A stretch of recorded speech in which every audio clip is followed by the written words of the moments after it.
Hello friends, आपका हमारे इस चैनल में स्वागत है। आज मैं आपके लिए आंवला एकादशी की कथा लेकर आई हूँ।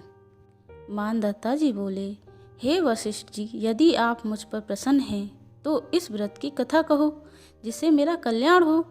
महर्षि वशिष्ठ जी बोले, हे राजन, यह व्रत सब व्रतों से उत्तम और मोक्ष देने वाला है।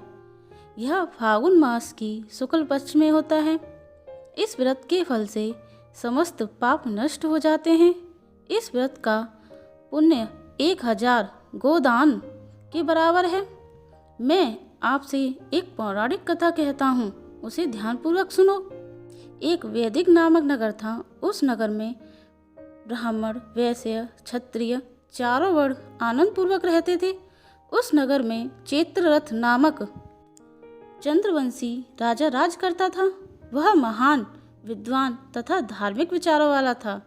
वहाँ के निवासी वृद्ध से बालक तक प्रत्येक एकादशी का व्रत करते थे। एक समय फागुन मास के शुक्ल पक्ष की आंवला एकादशी आई।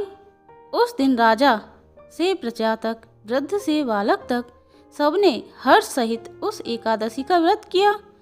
राजा अपनी प्रजा के साथ मंदिर में आकर कुंभ स्थापित करके तथा धूप, दीप, नैवेद्य, पंचरत्न, छत्र आदि से धात्री का पूजन करने लगे। वे सब धात्री की इस प्रकार स्तुति करने लगे, हे धात्री, तुम ब्रह्मा जी द्वारा उत्पन्न हो और समस्त पापों को नष्ट करने वाली हो। तुमको मेरा नमस्कार है। अब तुम मेरा अर्घ स्वीकार करो। तुम श्री रामचंद्र जी के द्वारा सम्मानित हो। मैं आपकी प्रार्थना करता हूँ, मेरे समस्त पापों का हरण करो। उस देवालय में रात्रि को सबने जागरण किया। रात्रि के समय उस जगह एक बहेलिया आया। वह महापापी और दुराचारी था। वह भूख प्यास से अत्यंत व्याकुल था। अतः कुछ भोजन की इच्छा से मंदिर के एक कोने में बैठ गया और वहां भगवान विष्णु की कथा सुनने लगा। इस प्रकार उस बहेलिये ने समस्त रात्रि अन्य लोगों के साथ जागरण कर व्यतीत की। प्रातः काल होते ही सभी लोग अपने अपने घर चले गए। इस प्रकार वह बहेलिया भी अपने घर चला गया और भोजन किया। कुछ समय बीतने के पश्चात उस बहेलिये की मृत्यु हो गई। आंवला की एकादशी के व्रत तथा जागरण के प्रभाव से उसने एक राजा के यहाँ जन्म लिया।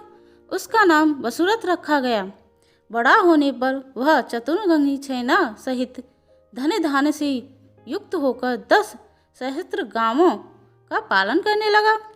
वह तेज में सूर्य के समान, क्रांति में चंद्रमा के समान, वीरता में विष्णु भगवान के समान और क्षमा में पृथ्वी के समान था। वह अत्यंत धार्मिक, सत्यवादी, कर्मवीर और विष्णु भक्त था। वह सदैव यज्ञ किया करता था। दान देना उसका नित्य का कर्तव्य था। एक दिन वह राजा शिकार खेलने के लिए जंगल गया। देवयोग से वन में वह रास्ता भूल गया और दिशा ज्ञान न होने के कारण उसी वन में एक वृक्ष के नीचे सो गया। आज राजा ने आंवला एकादशी का व्रत रखा था। सोते समय भगवान का ध्यान लगाकर सोते थे।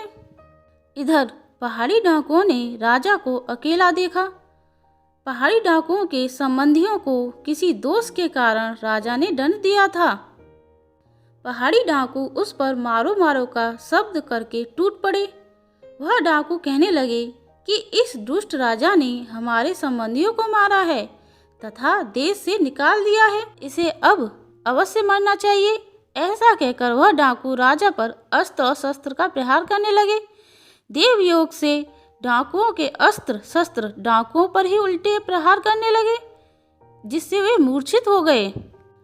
उस समय राजा के शरीर से एक देवी प्रकट हुई।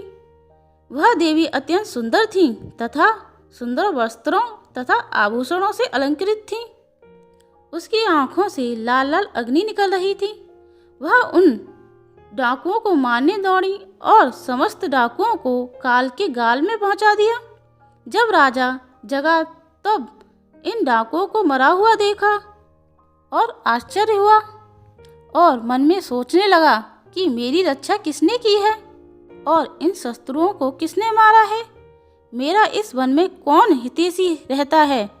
जब वह राजा ऐसा विचार कर रहा था तभी आकाशवाणी हुई हे राजन, इन संसार में विष्णु भगवान के अतिरिक्त तेरी रक्षा कौन कर सकता है। इस आकाशवाणी को सुनकर राजा अपने नगर को वापस आ गया और सुख पूर्वक राज करने लगा। वशिष्ठ जी बोले, हे राजन, यह सब आमला की एकादशी के व्रत का प्रभाव था। जो मनुष्य आमला एकादशी का व्रत करते हैं वे प्रत्येक कार्य में सफल होते हैं तथा अंत में विष्णु लोक को जाते हैं। इस दिन आंवले के पेड़ के नीचे कलश स्थापित करके धूप, दीप, नैवेद्य, पंचरत्न आदि से परशुराम भगवान की पूजा की जाती है। इस दिन आंवले का सागर लेना चाहिए। जय श्री राम। ओम हरि वासुदेवाय नमः। ओम हरि वासुदेवाय नमः। आपको हमारी कहानी कैसी लगी हमें कमेंट करके बताइए और ऐसी अलौकिक कहानी सुनने के लिए हमारे चैनल को सब्सक्राइब करें। Thank you.